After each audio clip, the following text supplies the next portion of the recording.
ನಮಸ್ಕಾರ, ನನ್ನ ಹೆಸರು ಡಾಕ್ಟರ್ ಕಾರಡಿ ಶ್ರೀಧರ್ ರೆಡ್ಡಿ. ನಾನು general laparoscopic surgeon and laser specialist. ಇತ್ತೀಚೆಗೆ ನೋಡೋದಾದರೆ ಪುರುಷರಲ್ಲಿ ಮುಂದಿರುವ ಚರ್ಮದಲ್ಲಿ ಒಂದು ಚಿಕ್ಕ ಅಟ್ಯಾಚ್ಮೆಂಟ್ ಇರುತ್ತೆ.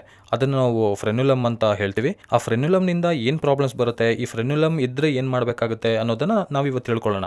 ಸೊ ಅಂಗದ ಒಂದು ಸ್ಟ್ರಕ್ಚರ್ ಈ ರೀತಿಯಾಗಿ ನೋಡೋದಾದರೆ ಮುಂದಿನ ಚರ್ಮ ಅನ್ನೋದು ಮುಂದಕ್ಕೆ ಬರುತ್ತೆ, ಕೆಳಗಿನ ಚರ್ಮ ಮಾತ್ರ ಇಲ್ಲಿ ಅಟ್ಯಾಚ್ ಆಗಿರುತ್ತೆ. ತುಂಬ ಜನಕ್ಕೆ ಗಮನಿಸಿದರೆ ಒಂದು ಬಳ್ಳಿ ಅಂತ ಅಟ್ಯಾಚ್ ಆಗಿರುತ್ತೆ, ತೆಳುವಾಗಿ ಅಟ್ಯಾಚ್ ಆಗಿ ಮುಂದಕ್ಕೆ ಹೋಗಿರುತ್ತೆ. ಸೊ ನಾವು ಹಿಂದೆ ಕೆಳೆದಾಗ ಮುಂದಿರುವ ಚರ್ಮ ಫ್ರೀಯಾಗಿ ಎಷ್ಟು ಹಿಂದೆ ಕೆಳೆದಾದರೂ ಹೋಗುತ್ತೆ.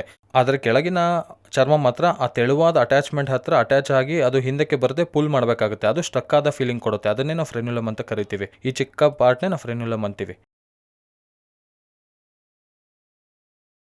ಆದರೆ ಇದು ನಾರ್ಮಲ್ ಪೊಸಿಷನ್ ನೋಡಿಕೊಂಡ್ರೆ ಕೆಳಗೆ ಅಟ್ಯಾಚ್ ಆಗಿರಬೇಕು. ಮ್ಯಾಕ್ಸಿಮಮ್ ಕೆಳಗೆ ಅಟ್ಯಾಚ್ ಆಗಿರುತ್ತೆ.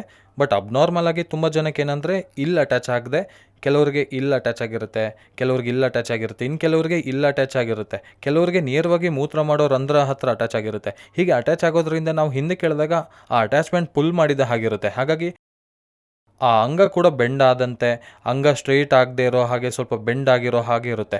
ಯಾಕಂದರೆ ಅದು ಹಿಂದೆ ಕೆಳೆದಾಗ ಆ ತೆಳುವಾದ ನರ ಸ್ಟ್ರಕ್ ಆಗೋದ್ರಿಂದ ಅದು ಕೂಡ ಪುಲ್ ಆಗೋದ್ರಿಂದ ಅಂಗ ಕೂಡ ಬೆಂಡ್ ಆಗೋಕ್ಕೆ ಸ್ಟಾರ್ಟ್ ಆಗುತ್ತೆ. ಹೀಗೆ ಬೆಂಡ್ ಆಗ್ತಾ ಇದ್ದರೆ ಇಂಟರ್ ಕೋರ್ಸ್ ಮಾಡೋಕ್ಕೆ ತುಂಬ ಕಷ್ಟ ಆಗುತ್ತೆ, ಪೇಯ್ನ್ ಇರುತ್ತೆ. ಯಾವಾಗ ಈ ರೀತಿಯಾಗಿ ಪೇಯ್ನ್ ಆಗುತ್ತೆ ಅಂದರೆ ಕಟ್ ಆಗೋಗಿ ಕೆಲವರಿಗೆ ವಿಪರೀತವಾದ ರಕ್ತಸ್ರಾವ, ಬ್ಲೀಡಿಂಗ್ ಆಗೋ ಅವಕಾಶ ಇರುತ್ತೆ.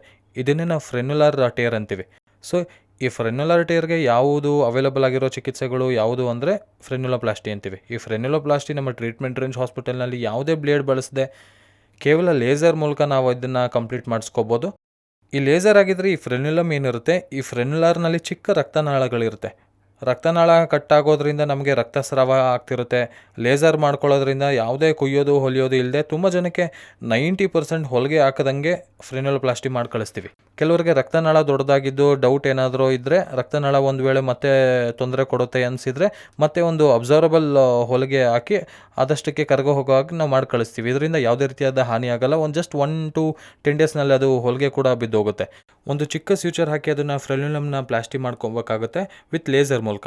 ಹಾಗಾಗಿ ಯಾರಿಗಾದರೂ ಹೀಗೆ ಟೈಟ್ ಆಗುತ್ತೆ ಅನ್ನೋದಾದರೆ ಅವರು ಖಚಿತವಾಗಿ ಟ್ರೀಟ್ಮೆಂಟ್ ರೇಂಜ್ ಹಾಸ್ಪಿಟಲ್ನಲ್ಲಿ ನಾನು ಅವೈಲೇಬಲ್ ಇರ್ತೀನಿ. ಸೊ ಇದಕ್ಕೆ ಫ್ರೆನ್ಯುಲೋಪ್ಲಾಸ್ಟಿ ಲೇಸರ್ ಮೂಲಕ ಮಾಡೋದ್ರಿಂದ ಯಾವುದೇ ರೀತಿಯಾಗಿ ಹಾನಿ ಆಗಲ್ಲ, ಯಾವುದೇ ರೀತಿ ಸೈಡ್ ಎಫೆಕ್ಟ್ಸ್ ಇರಲ್ಲ. ಪೇಷಂಟ್ನ ನಾವು ವಿತಿನ್ 10 ಮಿನಿಟ್ಸ್ನಲ್ಲಿ ಡಿಸ್ಚಾರ್ಜ್ ಮಾಡಿ ಕಳಿಸ್ತೀವಿ.